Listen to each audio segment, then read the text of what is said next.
Welcome to She's a Full-On Monet, a digital lifestyle magazine for women. Every week, our editor-in-chief, Kelly Castillo, along with Megan Block and special guests, participate in a deep dive discussion about recent articles and topics we have covered. We invite you to become part of our community where everyone's welcome. Thank you guys for coming back again. This is episode 12 of She's a Full-On Monet. I'm your host, Kelly, and I have with me, as always, Megan. Hi everybody. Episode 12. I hear you, but I still don't believe it. I know like it's gone by so fast. I feel like now we've been doing it long enough to where it's just like a part of I feel like we've been doing it forever, but when I hear 12, I'm like, there's no way we've recorded 12 episodes. So I know. It's really crazy. Well, we have some exciting things we want to talk about. Our Monet store opened. And if you guys did not see our social media posts about that or the article that we posted about it, please take a moment and check it out. It's basically a gift shop for your best girlfriend, your sister, for yourself. Really, we have a wide variety of stuff on there, and it's a platform for us to be able to support small businesses. So every item on the website is made from a female-owned small business. You can't find any of it on Amazon. We are really trying to give a platform to little side hustles that women like us have and help them to kind of get their products out there. So we would love for you to take a look at it. If you do order something from us as a gift, we beautifully package it. We try to use sustainable materials whenever we can, and our shipping is pretty fast. So I definitely recommend you check it out. I think there's some pretty cool stuff on there, but I'd love to hear everybody's opinions. Yep. So today we are going to be talking about quitting and how to be a quitter. Yay. And I think this is a topic that is kind of personal for me because I was raised by my dad, and he has really old school values. So he had always taught me from day one, if you make a commitment, you stick to it. And if you're going to do a job, you do it all with all your effort. Don't do anything half-ass. And I was often told, when I wanted to quit a sport or an instrument or something, that I had made a commitment and I needed to stick it out. So that really stuck with me, and it became part of my personal value system as well. But I did learn as I became a young adult that it didn't always serve me for the best. And I realized that mentality that made me think of quitting as failure or as weakness really kept me in situations that were toxic for me and kept me in relationships and jobs that were really a bad fit. And I didn't want to quit. I didn't want to leave because I didn't want to, quote, give up. And that's what quitting felt like to me. So we're going to talk today about changing that mindset and when is appropriate to quit and when are you actually like chickening out on something or not fulfilling your commitments. Because I still hold that value. It's still important to me. But at the same time, I really, I need to be honest with myself about things that just no longer serve me and things I've grown out of and things that are toxic. So I think this is going to be I think a lot of women in our generation really do need to hear this. I think this is going to be a good episode. No, me too. Wow, like that just blew my mind because I'm very similar in how I was raised. And I think when you're a parent, you also teach your kids the same thing, but it touches on so many parts of your life, like relationships and work relationships and jobs, that it's like, if that's your mentality, you're going to take that through everything. So that's, yeah, I can relate in a lot of ways. And it's hard for me to quit things that I start because then I feel like I failed. But sometimes it's just, that's like a blessing in disguise and you need to like roll with it, Yeah, I think we need to normalize quitting as an option. Right? But we don't live in the same time period that our parents lived in. I know your parents are the same. My parents are the same. Like, you started a job and you stayed at that job and got your yearly promotion or whatever, pretty much for your career, unless you were transferred or there was some other big opportunity that came along. But for the most part, people stayed in jobs for 30, 40, 50 years and got their gold Rolex when they retired or whatever. Yes. There's always an award for being there forever, Yeah. And when I see like my children's generation, people in their 20s, they don't have that mindset at all. They are perfectly happy to pivot change careers completely or take a better opportunity when it presents itself, even if that means quitting a stable, financially stable and solid job. I mean, that was unheard of. Like in my dad's time, you did not quit your job because there was no guarantee there would be a job lined up. His grandmother, my grandmother, his mother was a product of the Great Depression and also World War II. And she did not, you did not give up something financially stable for uncertainty. That was impossible. That was crazy talk. But I see my kids don't have that mindset at all.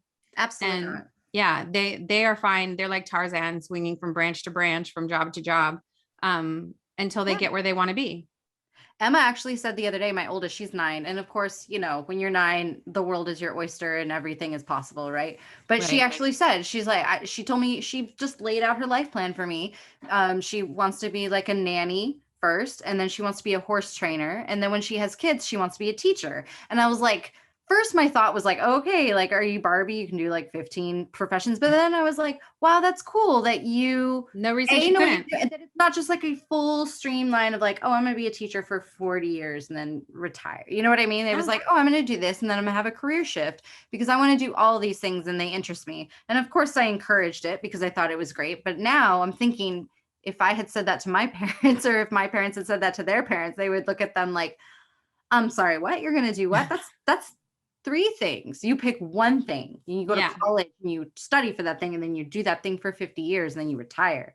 It's like, that doesn't sound very fun. So I just think it's cool that the generation, that our kids don't have that set mindset that they have to do one thing and that they can't shift their path in life. And it's not a failure thing. It's just, it's cool. It's cool to explore new things, and it's cool to try new things. It's cool to have a career shift late in life. Some people see that as a failure, and it's like, no, not really. No, we just have to shift our exactly. We have to shift our mindset of what quitting means to us. And I think, like I said, quitting to me in the past has meant failure, has meant weakness, has meant, not fulfilling my responsibilities. And not being the person that I saw myself as. That was a big thing. I want my actions to align with my value system, and quitting didn't seem like that for me. Did quitting also make like you feel like you were going to let someone down too? Yeah. Like there was this feeling like if you didn't do it, someone would be disappointed. Yeah. And I like to think of myself as the kind of person who's not a flake, who shows up when they say they're going to show up, who does what they say they're going to do. Mm-hmm. So quitting to me, the definition I had in my head of quitting didn't line up with that. Mm-hmm. But the few times in my life when I have just finally had enough and quit something or left a relationship or something like that has been the biggest periods of growth for me and the best outcomes. Yes. So I think we need to change our focus and think, instead of quitting as being a failure, thinking it of starting over, of a new opportunity. A hard reset. Right? Yeah. A hard reset. Yeah. Like you were talking of, it's just sometimes quitting can just be like accepting that is no longer bringing you joy and it's time to shift and reset, because sometimes it has nothing to do with work. It could be something personal. It could be something that you've been doing for a while because you feel like everyone around you expects it of you, but it's not really fulfilling you. And you're afraid of what that might do to the people around you, so like quitting it takes a big step, to quit anything personal, whether it's a relationship or whether it's a job or whether it's, a hobby and you want to try something new. It's hard to just look and go, okay, like I kind of like want to not do this anymore, and you have to make the decision and you have to like be at peace with that decision, And I think right now in the world that we live in with social media, when we make a public declaration of I'm going to do this, or I just got this new job, or I'm, we're engaged, or whatever the thing is. And then later you change your mind. You feel like, oh my gosh, what is everyone going to think when I announce that I'm no longer doing that? First of all, you don't owe anybody an announcement, really, honestly, about anything. But also, quitting is also kind of taking responsibility for whatever you're doing that makes your life closer to where you want it to be. It's setting yourself free, it's allowing yourself to be free of this whatever's tethering you, Yeah, exactly. And sometimes quitting can mean raising your standards It can mean, you know, outgrowing relationships, whether that's a friendship or a partnership. I know a lot of people who were together since like high school, and you don't always grow on the same trajectory, and that's okay. I mean, I think a lot of people have in their mind that if they split up with someone or they get divorced from someone, that means that someone had to do something really horrible. Like it had to be an affair situation or an abuse situation, and I think we don't have to hold ourselves to such rigid standards. I'm not saying everyone should just, you know, willy-nilly go get divorced. I think it's a huge decision, but I also think, if what's happening in your day-to-day life, if you're not happy in like the day-to-day mundane things in your life, then you really need to take a look at all the situations in your life that are contributing to that. And it may be time to admit to yourself that you've outgrown something, a relationship, or that something is no longer meeting your standards. And that's okay. It may not just be about happiness. I mean, some people have jobs that don't make them happy necessarily, but they've been thinking about quitting for a while. And it's like, here's the thing is like, not every job is going to be roses and butterflies, right? But if it's literally like sucking the health from you, if it's affecting the way you eat, sleep, live your life, if it's overly exhausting your emotions and your stress level, and it's just not serving you to the point where it's causing you to be a different person, then yeah, maybe it's time to like shift and quit and move on. You know, like with jobs, it's like, oh, I'm not happy here, I'm going to quit. Well, you know what I mean? Like sometimes know when to quit is the tough part, right? Because it's like, yeah, it's a fine line. Push through, and sometimes you got to find joy in these moments, but then you also have to call a spade and know when it's time to quit, you know, right. whatever that is. It's a fine line, because hard work is called hard work for a reason. It's not fun every second of the day. I mean, there are a lot of parts of working as an adult person that aren't, you know, going to be super fun all the time. And we shouldn't have that expectation.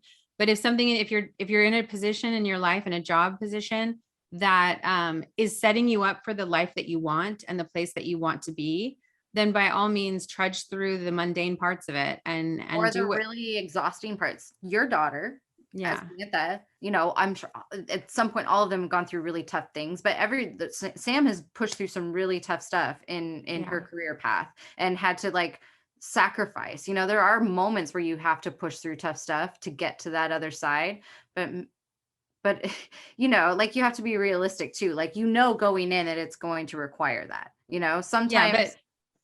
But if a job is actually hurting you mentally and even physically, because we do exhibit our mental stress in physical ways. If you have a job where every Sunday you're just dreading the next day, knowing you have to go back to that place, and it's causing you to be really unhealthy and toxic, and it feels toxic to you, then that's something you really need to examine, whether it's worth whatever benefit you're getting from it, because there are so many options out there for careers and work environments that you have every right to make decisions based on what you feel is best for you.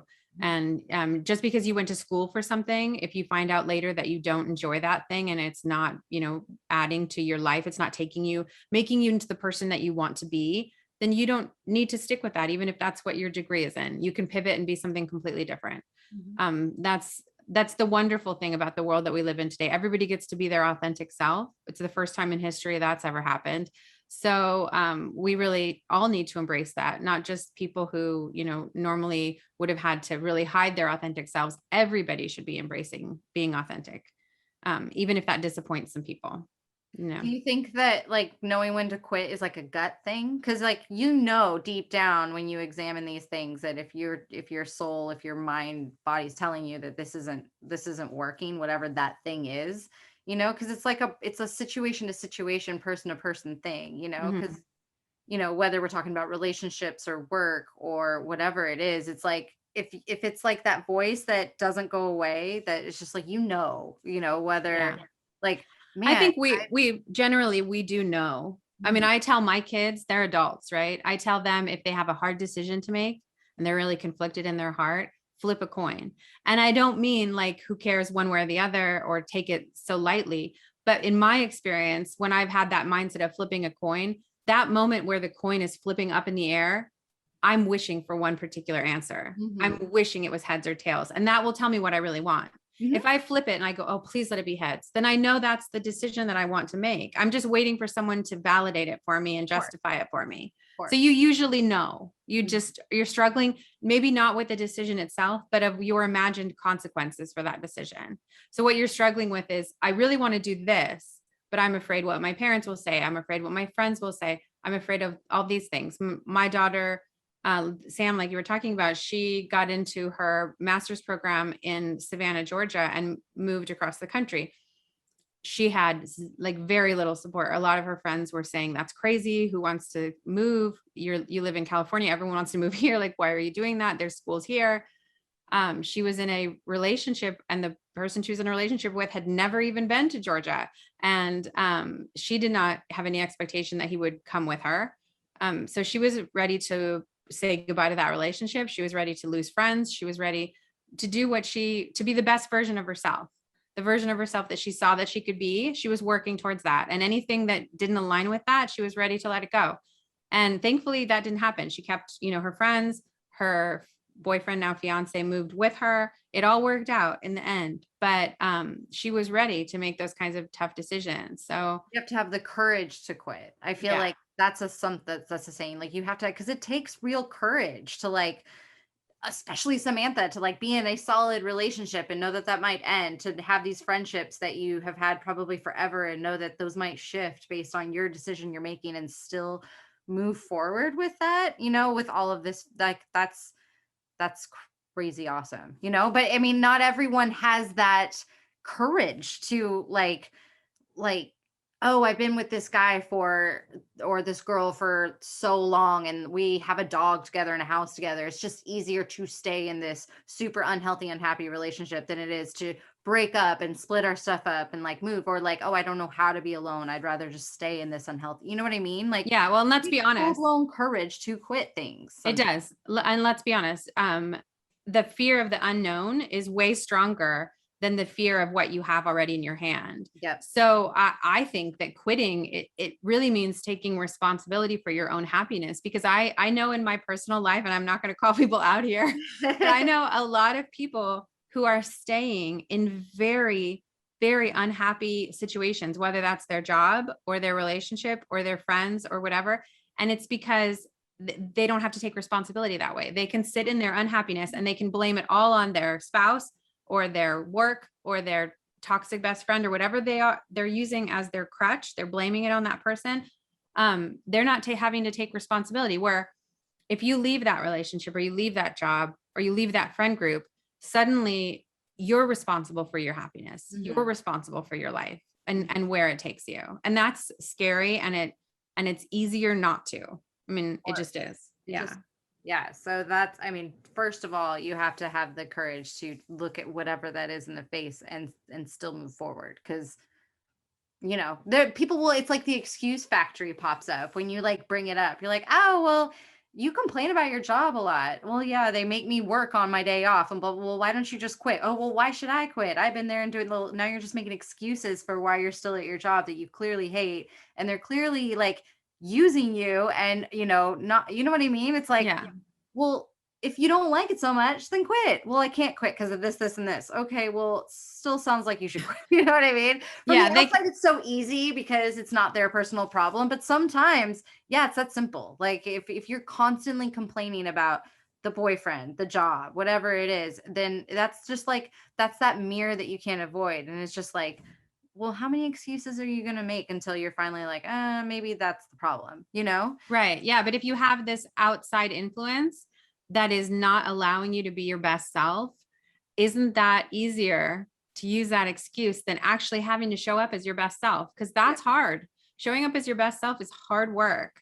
So I know a lot of people just like that. And in my life, in my personal experience, the times that I've made difficult decisions to quit, whether it was a career or my marriage, that the quitting actually opened up space for something better for me to come along.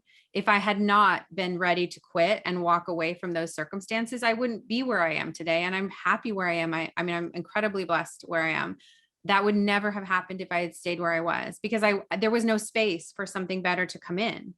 I needed to let go of what I had to allow myself even to imagine what was better and what I wanted and what was out there for me. So yeah, Because that's the thing is step one, have courage, and step two, be optimistic that whatever you're leaving behind is or whatever is in front of you is far better than what you're leaving behind. You know, just yes. have that optimistic mind.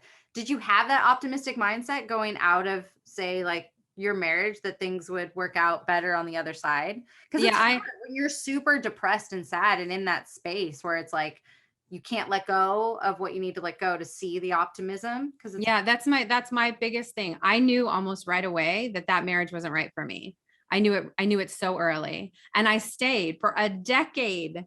I stayed because of the kids. I stayed because of my idea in my head that I was never going to get divorced, that I was going to stick it out, that marriage means something to me. The commitment meant something to me. You know, I was raised by my dad, who's been divorced quite a few times. So I thought I was you going to always want to be like, I'm not going to be like my mom or my dad. right. Exactly. I'm going to be like commitment, Mrs. Right. Commitment, you know? Exactly. And so I knew right away that this was not the good situation for me. I mean, this is terrible to say, but I cried on my wedding day because I knew I was making a mistake. But I did it anyway. And I stayed for a decade. And mostly I stayed because I did tell people, hey, you know what? I'm not happy.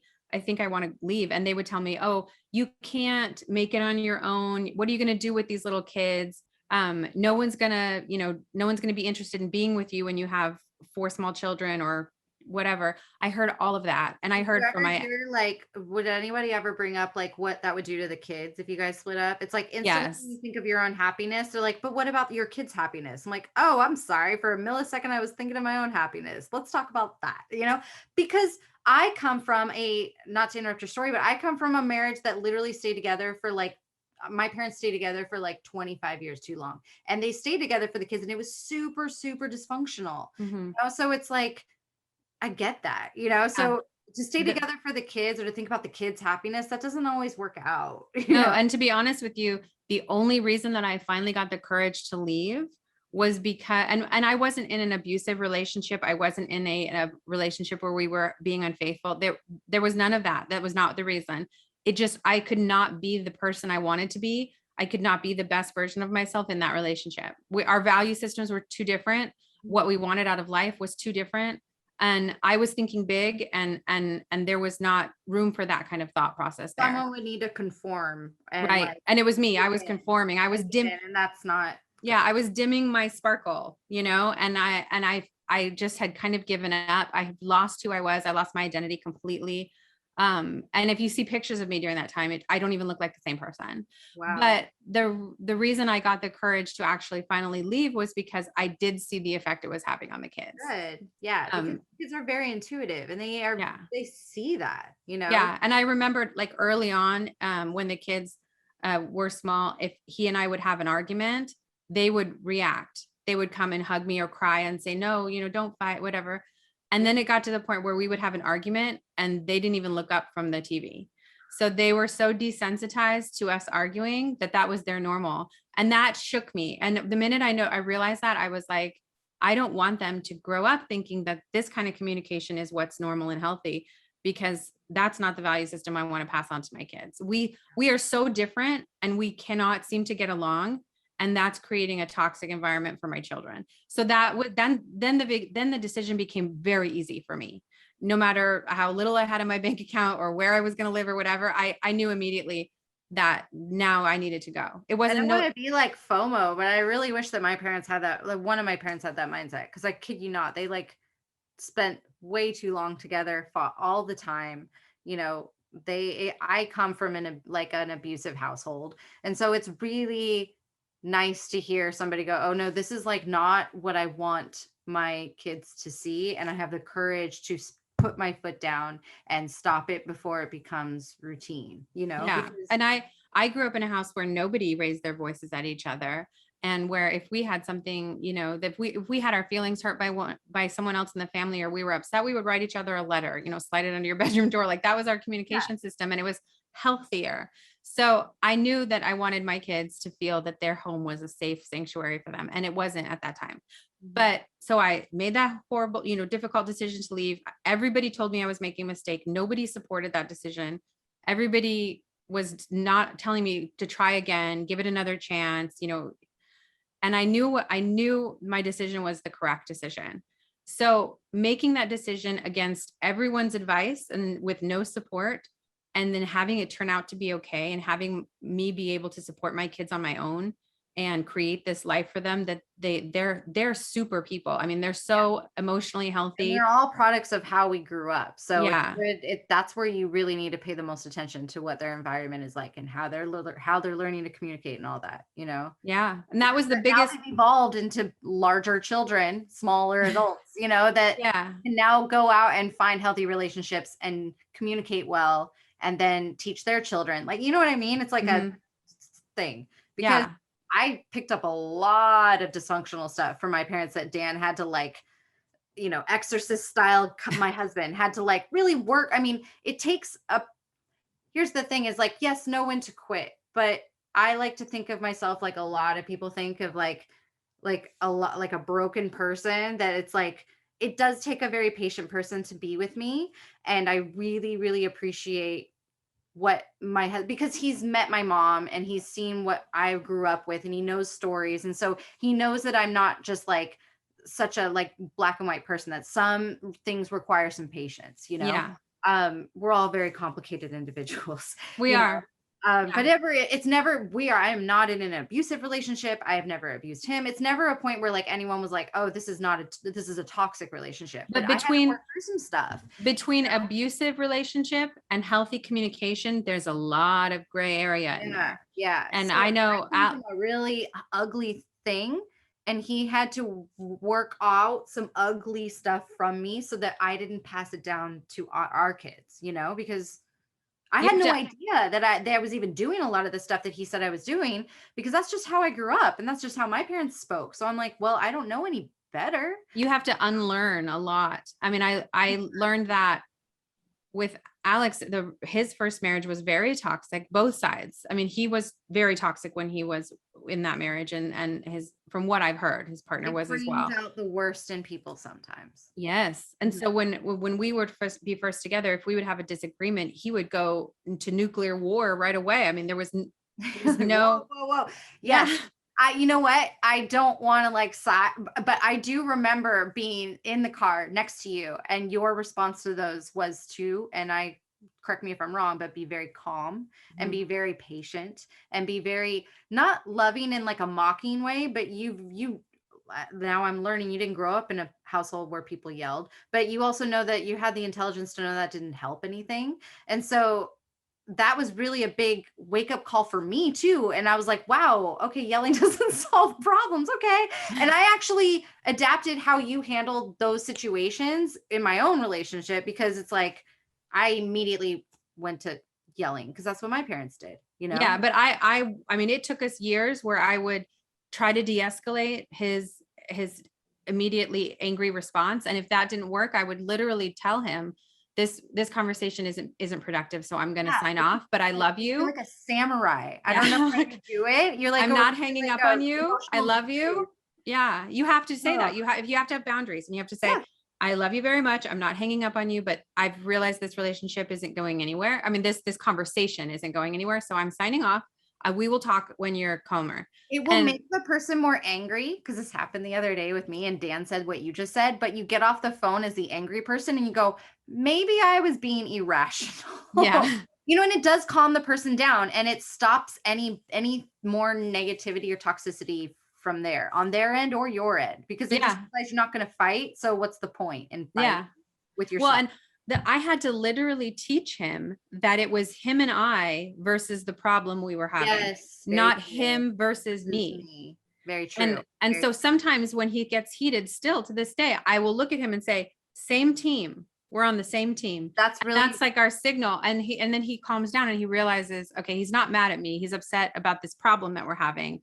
So let's be productive and problem solve. Yeah. Yelling is not productive. Any relationship therapist, like I've heard that a lot, where it's like, in order to come back together, you have to realize it's you and that person versus the problem, not you versus that person. And I've had it referred to like, you go into like caveman brain, where like all the intelligent, like evolved parts of you just like leave the brain when you're in an argument with someone, and you just go into like caveman mode, and you're not even thinking of the fact that it's not the person, it's the problem. It's hard to do, it's a hard to do thing.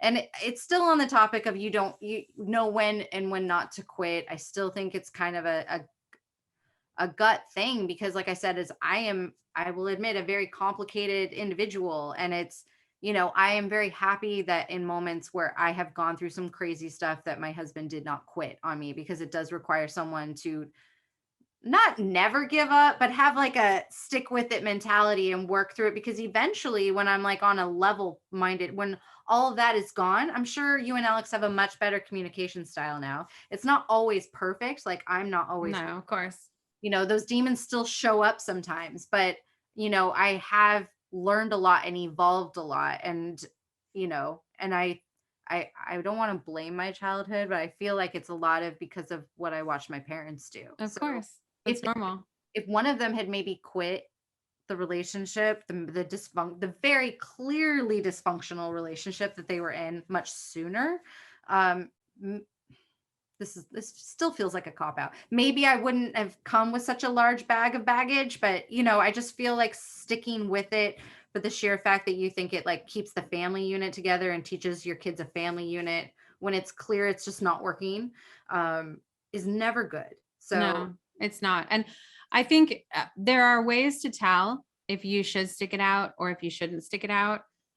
You really need to, if you're on the side of this where you're the person who's being yelled at, not the person who's doing the yelling, you really have to consider if the person's, if their intentions are good, if they're a good person and they're trying, they're just, it's taking them some time to get to the place that you already are, because maybe you came to the situation with a lot more privileges than they did. Maybe not having had that environment growing up, or not having been in a toxic relationship right before that one, or whatever it is. Maybe they're not as evolved as that to that point as you are yet, but they're trying. That's what you want to see. And that's what's worth sticking it out and putting the effort. Go to marriage, go to counseling, or, read books that help them. If they're willing to make an effort, that's a wonderful sign. It's when the person tells you that you're the one who's crazy, they didn't do anything wrong, you need to change, not them. Those kinds of things that you're hearing are probably signs that you're not going to be able to quote unquote fix it or solve it. You have to, going into your marriage, that it wasn't like, it was a gut thing for you, but if you're trying to work on something and the person is like, oh, this is all you and I'm not meeting you in the middle, then that should be a gut thing too. That's another gut thing where you're like, how much do I have to give? Like, it should never be so one-sided. Yeah. And there were things that I wanted for my life. I was much younger than my first husband, just so I'm much younger than my current.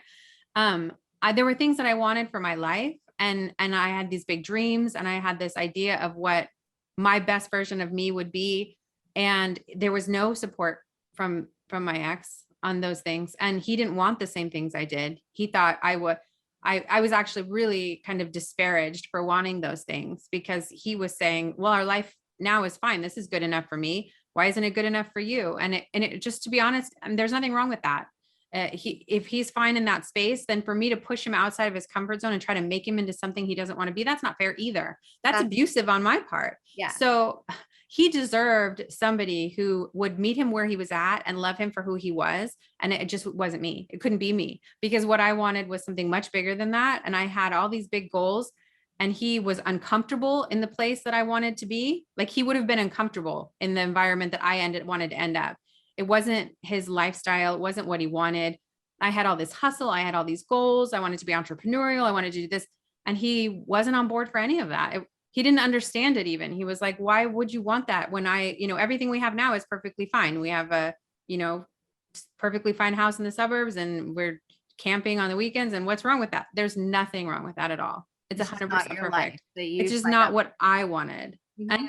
And I you're feel like allowed. there's so many, I mean, people, yes, but so many women out there that can like full blown relate to that to like the most degree, you know, where they're Yeah. dulling their sparkle because they're trying to fit this mold of the person that they ended up with, that they thought they loved, that they still love. But I mean, if the person is meant for you, you, as long as it's legal and not toxic for the relationship, you can want to just wake up one morning and become a professional polka dancer, and Yeah. that person should support your goals and your journey. That you're not in possession of anyone. You're supposed to bring the best version of that person out and the best version of yourself out, and you're supposed to work with each other to bring the best version of each other out. And whatever that person's goals, aspirations are, you're supposed to just support that person, if as long as it's not, you know, hurting your relationship or physically hurting people or illegal or whatever that is. Like, Yeah. If you want to be the or best they serial want to be a killer or prostitute, something, full maybe blown not. support. You know what I mean? But it's Yeah. like, yeah, or like, oh, I want to be a serial killer. Like, no, not everything needs to be supported, but like, you need to just, if they have goals and it scares you, then you need to like look in the mirror and go, I need to not hold them back from that. You Yeah. know, the Well, vision that they have for their life. I Yeah. think my goals, I mean, he was hitting the ceiling of what his capability level was, and my goals were so much bigger than that. And he had a very conservative idea of roles in marriage, and that the husband should provide and the wife should just be a support system. So if I was to just, you know, go full bore towards what I wanted and push for my goals and surpass where he was, there would have been so much resentment. There was already, I mean, he was already telling me, lose. yeah, why are you talking about that? You're never going to be able to do that. That's ridiculous. Haven't Nobody actually does you? that. Yeah. And I was like, no, I mean, I wanted a partner who tried to bring out the best in me instead of was pushing me down. So when I left, that was my biggest quit of my life, right? When I left that marriage and I was out on my own, terrified, no money in the bank, no place to go, terrified. The fact that I was able to thrive, I mean, and make a lot of things happen and give my kids a great life on my own. That's like your big flex. It built so much confidence in me. You can literally do anything at that point. There's like this like superhero cape that you get when you finally make that decision and you fly off the building and you don't know how it's going to go, but it actually works out okay, and oh my gosh, better than you expected. It's like literally your biggest flex, because you're like, yeah, you should try it. You should try quitting the thing you're miserable at, because like life on the other side is so much better. Right. And this leaving that taught me, one, to trust my own judgment. I knew what was best for me. I knew I was making the right decision no matter what anyone else said. And to trust myself that I could handle the most difficult situations. Because when other things came up later that were scary or difficult, I would say, I survived that and nobody thought I could do it. I could totally survive this. And I mean, the confidence that gave me, just like if you're trying to leave a work environment that's really bad for you, maybe you have a side business that's really doing well and you want to leave and make that your full-time thing, but you're afraid because you're giving up your benefits, your health insurance, your salary that's set in stone for something that's a big what if, right? That is very scary. But that at some point, if you do have a side business that's thriving, you have to make that decision in order for that business to get to its full potential, because you'll never be able to give it the attention that it wants. So it's a really scary thing. But say you quit your job, you put all your energy of the same hours into this side business and it skyrockets. What an incredible sense of accomplishment and confidence that I did this. I can do this like on my own.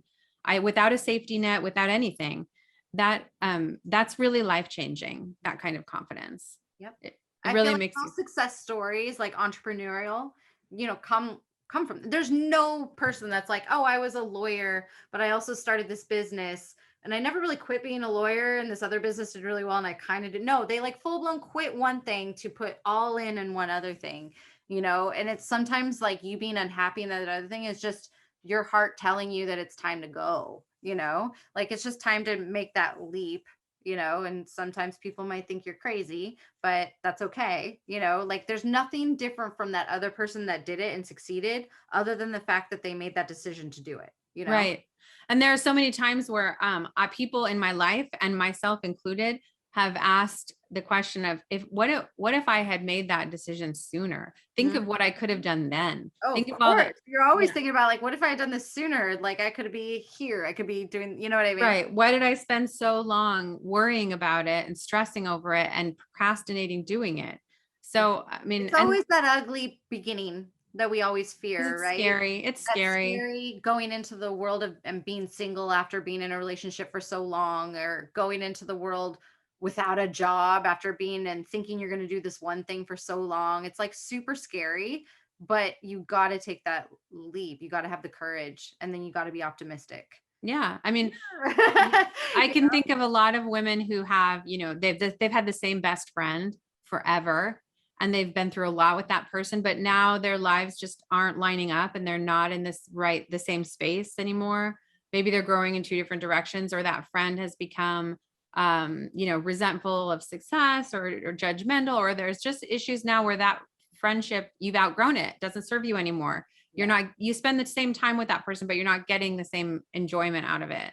Mhm. And I think in order for us to say yes to the things that are meant for us, sometimes we have to say no to the things that are not. And that's a hard thing to do. But I mean, if you're having these kind of relationships where you are spending time with someone out of history, because of the history, and not because you're enjoying the time that you're spending with that person, you really need to kind of examine, maybe you just have to have a difficult talk, and you can work through it. And it's just, there's a lot that you guys have left unsaid and it can be fixed. But sometimes you guys have just grown in two separate directions, and it's time to move on from that friendship and find friends that are better suited to your lifestyle. Now, I know I had this issue. I had my kids really young.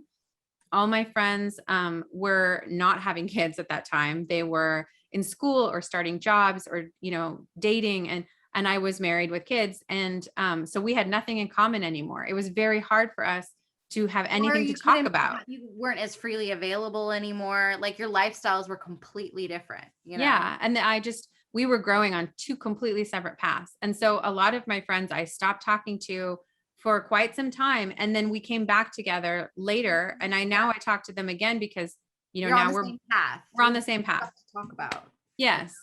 But during that same time, way. I would have friends where like I wasn't like I didn't have kids very young, but I was within my first of the kids to, or my friends to have kids, and I would like talk about things and they'd look at me like they had no clue what to say about it. I'm like, oh, you didn't get spit up on this morning? Oh, okay, well, never mind. Like you almost like it becomes your identity, and you need to be with people who like you identify with, like you need to right. find your tribe. You're like, I have to talk to someone about this spit up, and you look at me like you're grossed out and you have no clue what I'm talking about. Or like I'll complain about not sleeping and they're like, I just woke up and it's 11. You're like, Yeah. I was out last night till 3 a.m. So I know you I need didn't to sleep just either. And you're like, evolve that's you need to evolve with your life. And sometimes those people did not evolve in the same time frame you did. And you just need to like, I'll catch you later, you let me know when yeah. you spit up on, and then we'll talk. Yeah. Again. Well, I know like Sam has shared with me that, she's super ambitious and driven, and Yes. she's, getting her master's, she's doing all these things. She's been working through the whole time she's been in college. She's got all this stuff going on. And she sometimes has friends that she's had since like third, fourth, fifth grade that they're not on the same trajectory, and they're kind of stuck in that place of, after high school, just kind of existing, trying to figure out what you want to do. Haven't moved out of the same place, doing the same Right. things. And they have a hard time relating. And she has had that conversation with me, like, Mom, I mean, I care for this person. We have so much history, but there's just nothing else for us to talk about. I mean, and they just want to go out and party, and I have responsibilities. Yeah. And I've had to tell her, there are certain times in our life where we really need a good, strong support system of girlfriends. And those times are, when we're starting our career, we need a lot of networking. We need people who can understand what we're going through. When we have young kids, we need other mom friends. I'm sorry, I have a dog. It's okay. Something. When you're about to get married, I mean, literally, Yeah. like bridesmaids, like you have a whole squad of people that are like in your circle getting you. Like there are some times when you need girlfriends. You need. Yeah. And then, when you're older and your kids are growing and leaving the house, that's a huge transition period. And if you don't have any friends who are going through the same thing, it can be really lonely, and nobody understands what you're dealing with. The lot of women go through a really hard time when their kids leave the house. I mean, it's a really, it's a time when marriages fall apart, when women go through depression, because usually you've got hormone changes going on at the same time that your kids are leaving the house. There's a lot to happen at once. So if you don't have a good support system of friends that you can talk to who are in the same boat as you, it's lonely. So And it's okay. not even our fault. Like I promised and gave the Girl Scout salute that I was not going to be that mom that like talked about I parenting all the remember. time, I took a remember. picture of my kids all the time. But it's like, it's not even, it's like 18 of the 24 hours in a day for 18 plus, not even 18 years. Like I'm still bugging my dad. I'm 35. I bugged him this morning. So it's not even our fault. We don't do anything else. It's like putting someone in the wild and then seeing them in 18 years and wondering why they're eating raw animals. It's like, what, Right. that's all I know. I don't know anything else. So yeah, like, sorry guys, when you become parents, it's just all you do. And yeah. Or if you have a super high powered job, you work 60, 70 hours a week or something. that's your kid, whatever. And the person doesn't want to talk about work From you. That's why we talked about in a previous episode, how you need to like find your thing earlier in life. Because if you wait till everybody leaves the mess to find your identity, it's going to be flipping scary. Yeah. You know?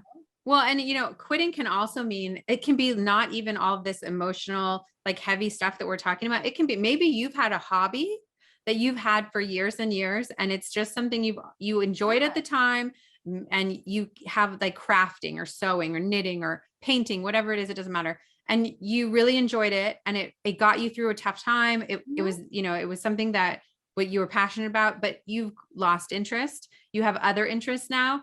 And it can be one of those things where it's hard to let go of it because it's been a little bit of a security blanket for you and a part of your identity. Yeah.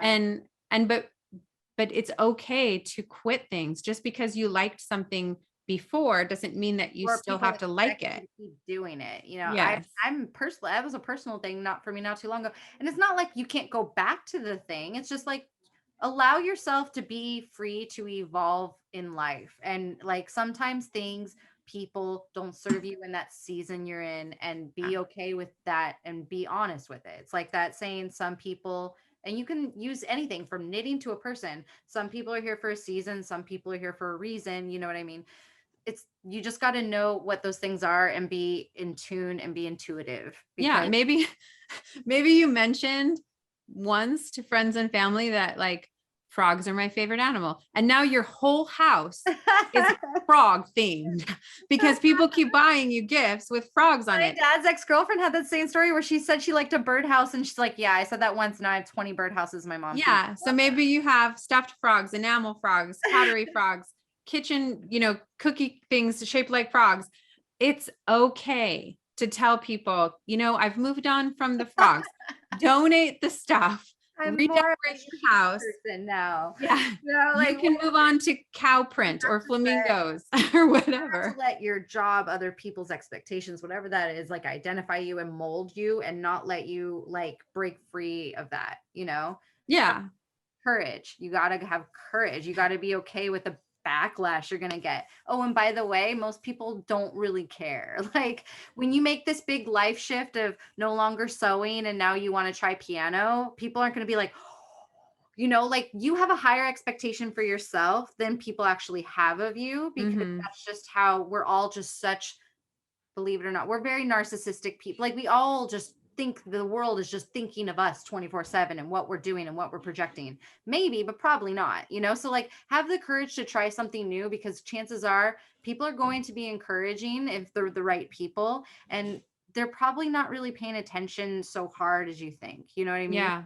People stay in relationships really long because they think people are going to judge them. It's like the right people shouldn't judge you. No. And most people aren't even thinking about your relationship. Exactly. They'll forget about it in 5 minutes. So just quit because you're super unhappy.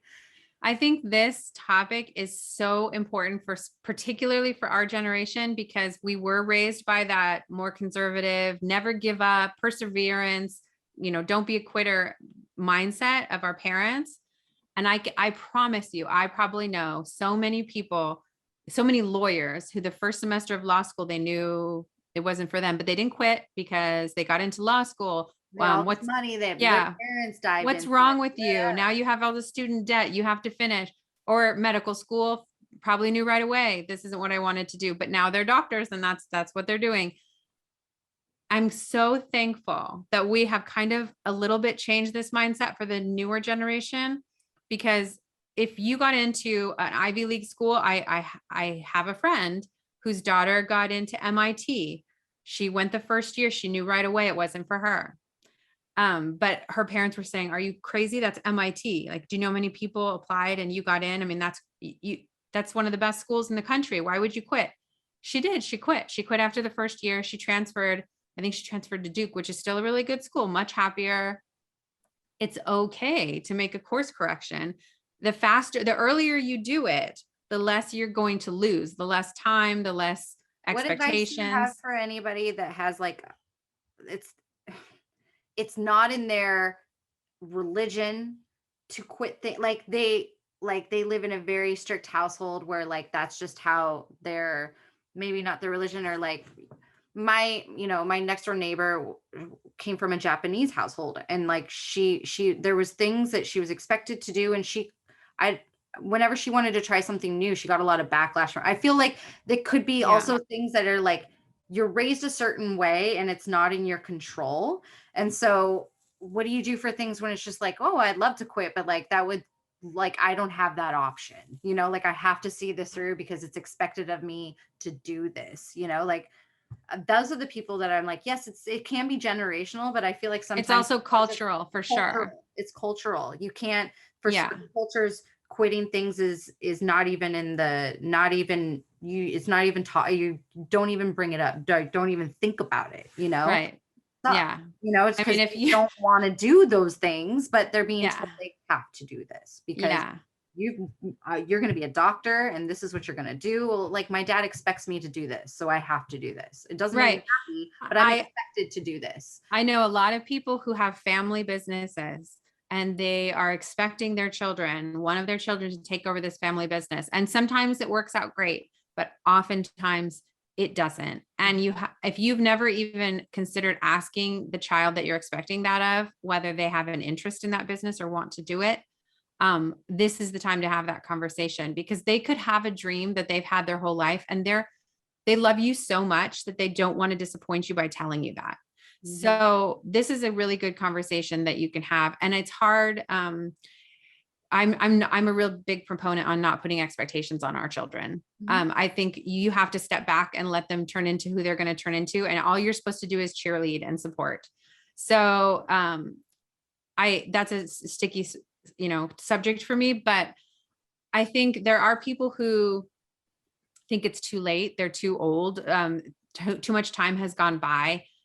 This is it's a great idea, but they could never execute it. I think there's probably a lot of listeners who feel that way, but I don't think it's ever, too late to be your authentic self, be the best version of yourself that you can be and do the thing that you've always dreamed of doing. Maybe you feel silly and you don't need to make an announcement to the world. You don't have to if you don't want to. Oh yeah, I think the best thing to do is like go silent for 6 months and like work on yourself and not tell anyone. Yeah, and the just caterpillars go in the cocoon, right? don't They have don't. that expectation Yeah. put on yourself, because what? Maybe you try it and you're like, oh wait, no, I don't like that, but then now you have this new expectation that you have to fulfill this new thing that you told people to do. Literally like go silent on it. I would strongly suggest to, unless you feel like that'll hold you more accountable, or you're really, really proud of it and you want to tell the world, like all for that too. But if you really are like, I don't really know if I want to, and that's what's holding you back. Oh, okay, just do it, but don't tell anyone, because you don't owe that to anybody. Like just and shock people. Yeah, do it. Try it out. See how it feels. And if you're comfortable there and you feel like it is the right path for you, then share it with people. You don't have to share. It'll You don't have to inspire share it. so many people to do the same. That's the thing, is we Yeah. don't fear of what people will think.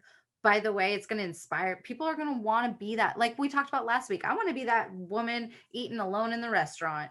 Yeah. I'm fine with it because like she's fine with it. And I'm so insecure about everything and what people think that it cripples me. Yeah. So don't say anything. Just go in your caterpillar cocoon and emerge as the bad bitch butterfly that you are. Shock everyone and be like, wait, I don't have to like put it on my Instagram that I'm going to go do this thing. No, I did it and I didn't have to tell anyone. And by the way, I am happy, people think they have to like tell everybody all their details all the time because social media is just there. It's like, No, you don't have to tell anybody anything. Just go No, do we have full control over what we share and what we don't. So if you want to quit something or you want to start something, I fully support you. I encourage you. I believe you can do it. Just try it. You don't have to make a big announcement. No. And there are some Celebrities things. had babies during the pandemic and no one knew they were pregnant. They also Yeah. didn't feel this obligation to make this big announcement that they were pregnant either. They just went and lived their life because social media is silly. You know? It In is. the big scheme of life, it is, because you don't have to announce every single thing you do all the time. You can just go live life and be happy. Yeah. You know? So I guarantee that almost every one of the listeners that we have has something that they've always wanted to do or try, or something that they have been doing that they really want to give up.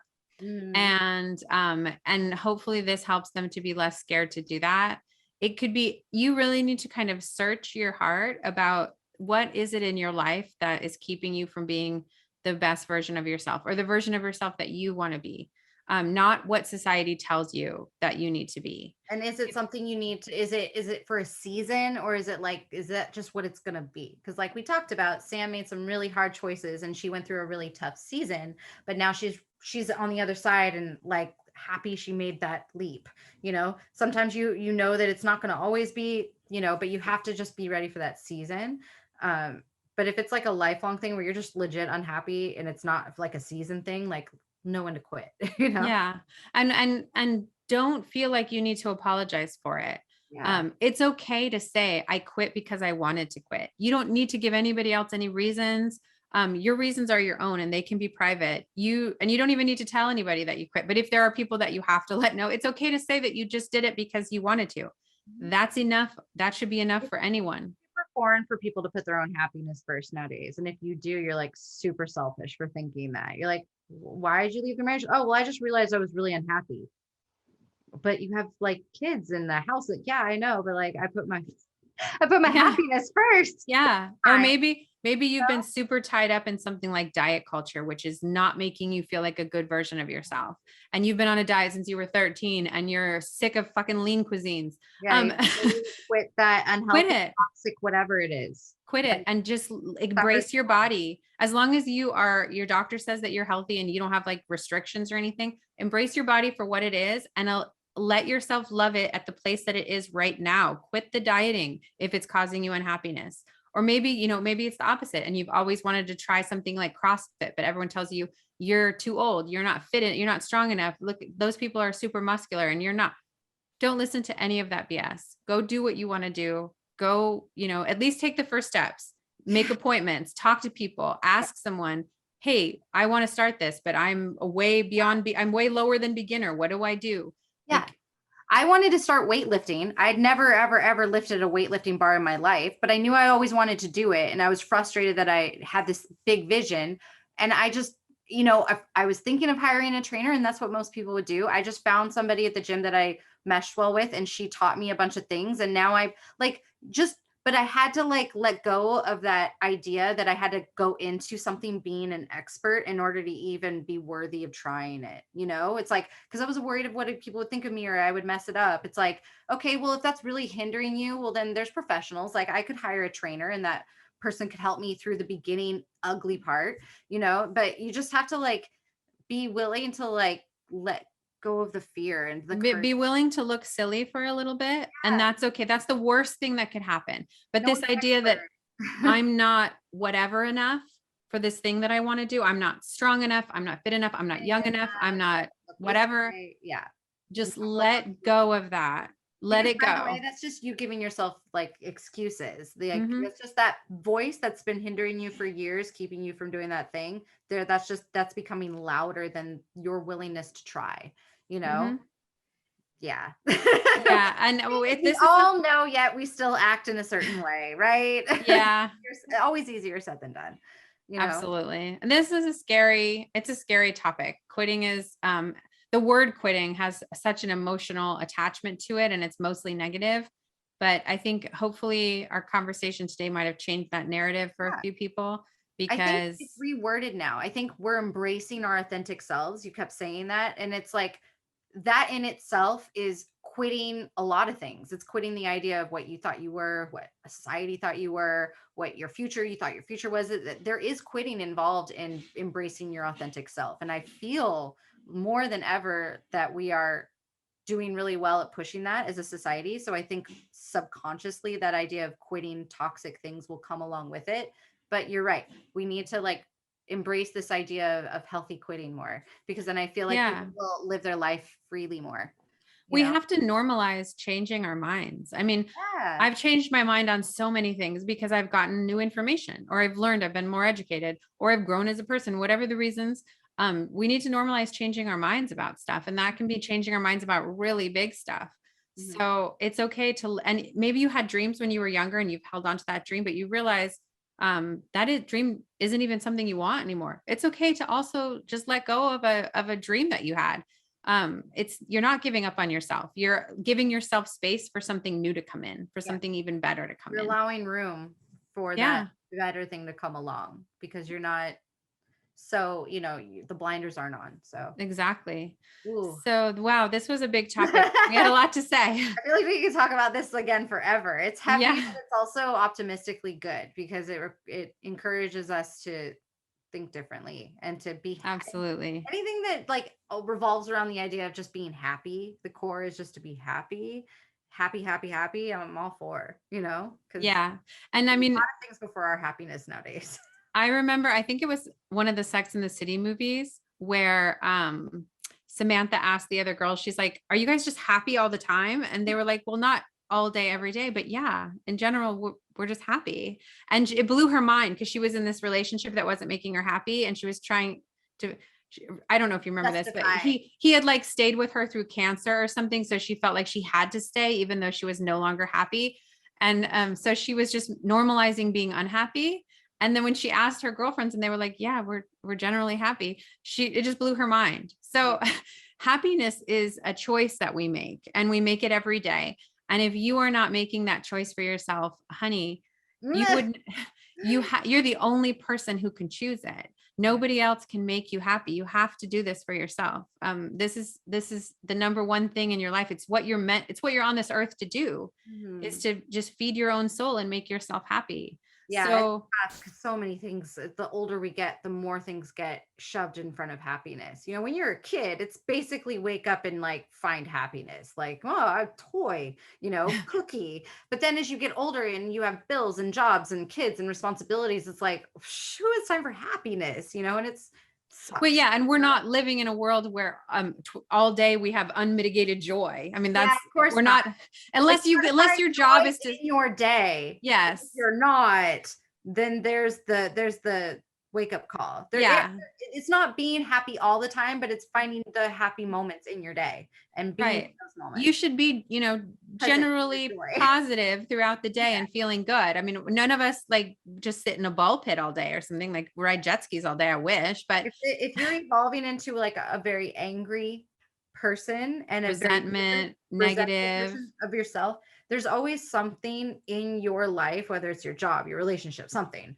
that is the root of that, or maybe it's triggering you, but really it's something else. You got to like just do some soul searching and find what it is and quit that, because like it's evolving you into being a not so joyful person. And that's the whole point of living, is to generally be joyful and enjoy your time on this planet, and to remind yourself that tomorrow's not promised, and that you need to just find joy within the day you have. Because absolutely, it's not all going to be like that all the time, but you should find moments to smile. We only have this one life. And if you live it for other people's expectations, and if you live it for societal expectations, I mean, you don't get a second round to do things differently. So I think this is a great topic. I'm glad we talked about it today. And if you guys want to continue the conversation, tell us what you're thinking about quitting. Let's talk about it over on our Facebook discussion group. And I guess we will see you next week. This was I need to go and process this now. I feel like I need to. I would love it if people, if as long as some are very, very personal, but if you're like, dude, I'm quitting tennis, like, and then you just want to like put it somewhere where like it's a safe space where you don't have to pronounce it to the world, but you want to put, like, I'd be interested to see what people have been holding on to that they're wanting to quit. So definitely, include that in our conversation on Facebook, because Yes, we would love it's to a hear about universal it. thing. If you think that you're just like, hopefully there are some people out there where like literally everything is great and there's nothing, they've already done that part in their life. They've already, ejected the part that wasn't happiness anymore. But there's a lot of people out there that they're like, dude, relating hard to this. Yeah, I'm whatever. sure. So share. Well, hopefully this helped those people to make Yes. some difficult decisions. Yes. All right. Well, it's nice chatting with you as always, and we will see Always. you next week. Bye. Bye. Thanks so much for listening to this week's episode. Don't forget to bookmark our site, she'safullonmonet.com, and subscribe to our newsletter. You can also find us on Instagram, Facebook, and YouTube. If you're enjoying this podcast, it helps us a lot if you can follow, rate, and review. See y'all next week.